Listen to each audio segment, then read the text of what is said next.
തിരഞ്ഞെടുപ്പ് ഫലം വന്നിട്ട് ഒരാഴ്ച പിന്നിട്ടു. വമ്പൻ ഭൂരിപക്ഷത്തിൽ യു.ഡി.എഫ് വിജയിച്ചു കയറി. പക്ഷേ മുഖ്യമന്ത്രിയെ തീരുമാനിക്കാൻ ഇത്ര ദിവസം കഴിഞ്ഞിട്ടും പറ്റിയിട്ടില്ല. പൊതുജനം ഇതിനെ കോൺഗ്രസിന്റെ പരാജയമാണെന്നും ജനഹിതത്തിനെതിരെയുള്ള വെല്ലുവിളിയാണെന്നും ഒക്കെ പറയുന്നു. പക്ഷേ കേരള രാഷ്ട്രീയത്തിൽ ഇത് ആദ്യമായല്ല. ചരിത്രത്തിലേക്ക് ഒന്ന് തിരിച്ചു പോകാം. 1996 അന്ന് തീയതി മെയ് 2. തിരഞ്ഞെടുപ്പ് ഫലം വന്നു. LDF തരംഗം. പക്ഷെ പുതിയ മുഖ്യമന്ത്രി സത്യപ്രതിജ്ഞ ചെയ്യാനെടുത്തത് എത്ര ദിവസമാണെന്നറിയാമോ? നീണ്ട 18 ദിവസങ്ങൾ. മെയ് 20 നായനാർ മന്ത്രിസഭ അധികാരമേറ്റത്. ആ കാലതാമസത്തിന് പിന്നിൽ കേരള രാഷ്ട്രീയത്തെ പിടിച്ചുലച്ച ഒരു വലിയ വീഴ്ചയുടെ കഥയുണ്ട്. മാരാരിക്കുളത്തെ വീഴ്ച.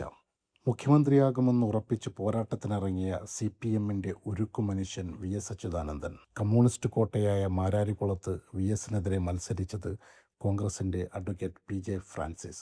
മാധ്യമങ്ങൾ ഫ്രാൻസിസിനെ നേർച്ചക്കോഴിയെന്ന് വിളിച്ചു. കാരണം കഴിഞ്ഞ 2 തിരഞ്ഞെടുപ്പിലും ഫ്രാൻസിസിന് പരാജയമായിരുന്നു. മാത്രവുമല്ല, മാരാരിക്കുളത്ത് ഇടതുപക്ഷം തോറ്റ ചരിത്രവുമില്ല.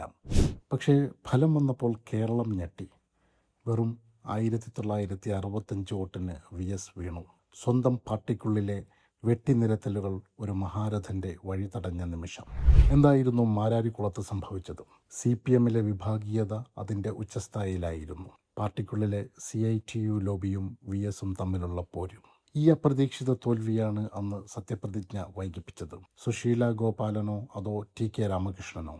ചർച്ചകൾ മുറുകി. ഒടുവിൽ ഒരുപാട് ചർച്ചകൾക്ക് ശേഷം നായനാർ മുഖ്യമന്ത്രിയായി, മൂന്നാമതും.